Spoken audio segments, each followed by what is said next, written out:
Hello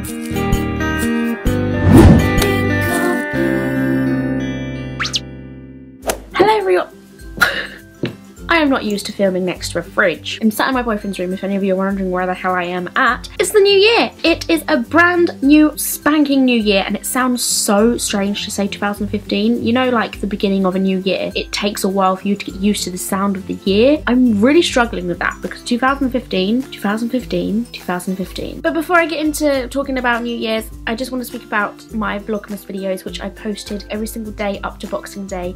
Thank you so much if you watched all of them, because I know that daily vloggers have some particular skill which I don't necessarily have, but you guys still watched, and it was so nice of you to join me along with that. Daily vloggers seem to have this particular vlogging skill which I cannot learn in any way, shape or form. Even though I watch daily vloggers all the freaking time. But those of you who usually watch me quite a bit might be finding my channel a little bit stressful at the moment. Mainly because I'm spamming your subscription boxes with absolutely tons of Christmas videos 1 minute, and then the next minute I'm being another generic YouTuber and posting a video about New Year resolutions. Your subscription boxes will be full of New Year resolutions videos from everyone who's like, I'm going to do this for 2015, I'm going to do this for 2015, and then when they do the 2016 video, they realise I didn't do any of the 2015 resolutions. And that is exactly what I'm doing in this one. But I'm doing a little change up, because usually at the end of every year I'm like, I'm going to do this and this and this. But I've come up with a new idea which hopefully will give you some ideas about what you can do this year so you will actually fulfill your New Year resolution. So before I came to my boyfriend's house, I took a picture of my old diary from last year, and I took the photo so that I could show you what my resolutions were and whether or not I fulfilled them. This is quite a tragic part because I didn't fulfill all of my resolutions last year, but don't tell anyone that. Wow. Wow.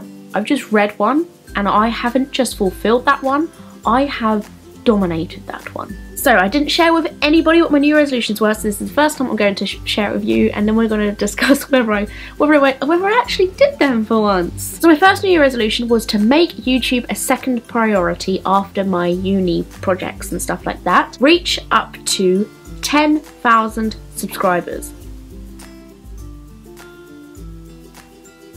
I have 100,000 subscribers. I have 100,000, 100,000, wait, what? That's crazy. Was this definitely 2000? Yeah. Well done, Ellie. Well done. And then my next goal was to make walk around vlogs. So this was quite a strange vlog. That was quite a strange resolution to make because, you know, it's not really anything big or like special to achieve. But to me it was, because I get funny when I make walk around vlogs, because I just feel uncomfortable when I make them, and I feel like I don't have the ability to make walk around vlogs good, so I felt like I had to achieve a better skill in making walk around videos because it could help with my YouTube channel. I can semi-say that I've achieved that because of what happened in December when I did Vlogmas. I still want to improve on that. I still kind of suck at it, so I'm going to say that I put a lot of effort into making that one happen, because I went out and bought myself a walk around video camera, which is my little Canon one, which I showed you in one of my haul videos. I am happy that I did that, and I'm happy that I spent the money on that, and I helped myself try and work on this skill I wanted to improve on. Which also reminds me, I just wanted to ask you guys if you enjoyed watching my December videos. It will help me decide whether I should improve walk around vlogs on my channel or whether I shouldn't, and I should just stick to my daytime job and sit on my bum and talk about topics, because I can't decide whether to do more of one, whether to do less of the other.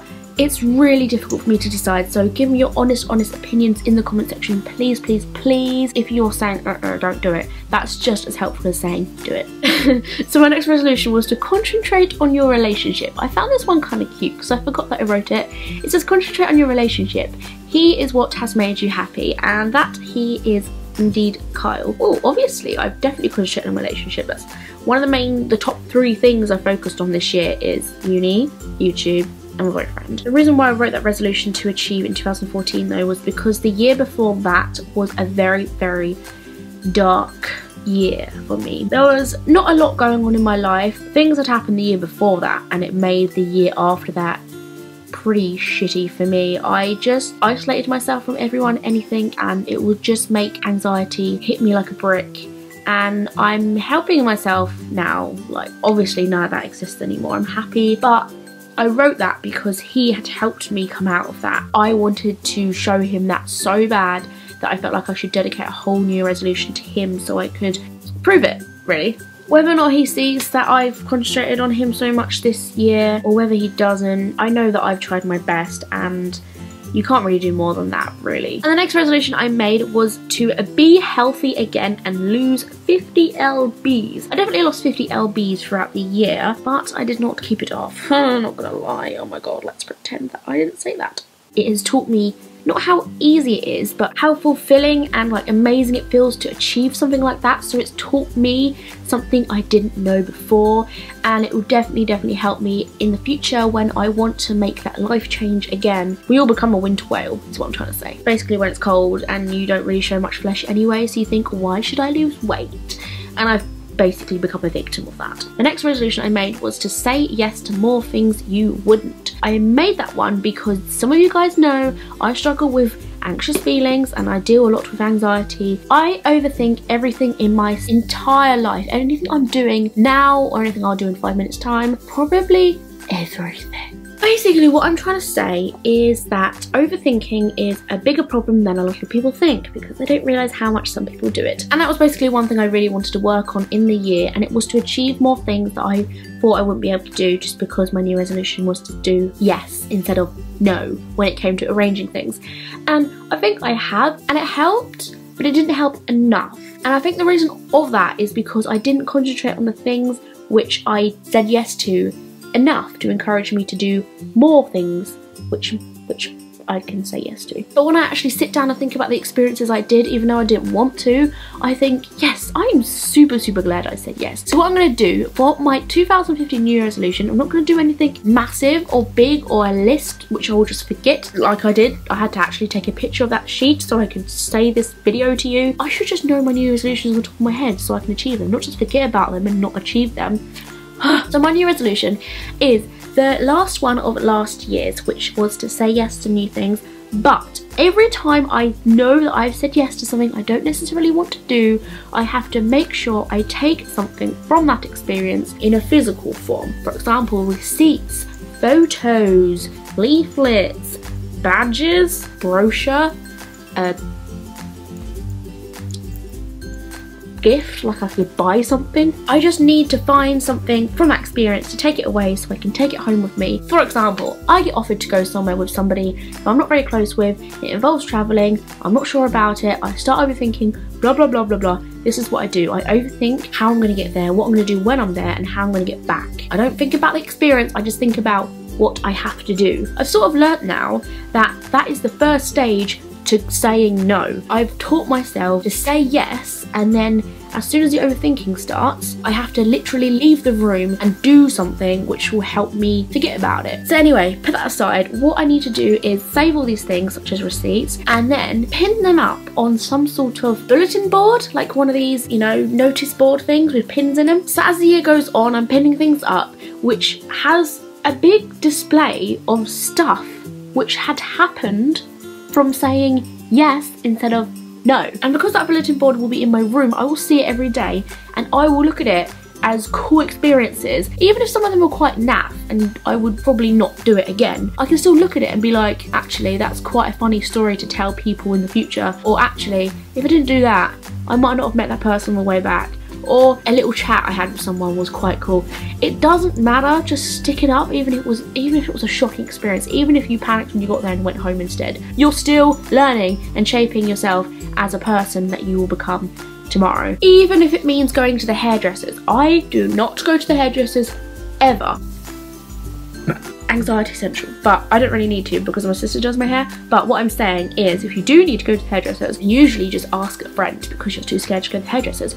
Go to the hairdressers, get a receipt, come back, stick it on your bulletin board. And then at the end of the year, you can either just choose to put down the bulletin board because you don't need it anymore, or make it into like a cute little collage and frame it, stick it up, and it can be called the yes board. I just think that's a really cool idea. I kind of came up with it myself, not gonna lie, and I thought Damn, that's good. And I want you to do it too. If you can relate to what I've said in this video, you probably can't because I'm the weirdest person in the world, but if you can, do it too, and don't rush it. I know it's January and the beginning of the board will look really naff and it will just be a plain bulletin board, but keep me updated with it. Take pictures of your board every month or every couple months or something and tweet me it or Instagram me it, and we can just, like, you know, share our bulletin boards. No one will understand what yours is all about because it's just receipts and stuff.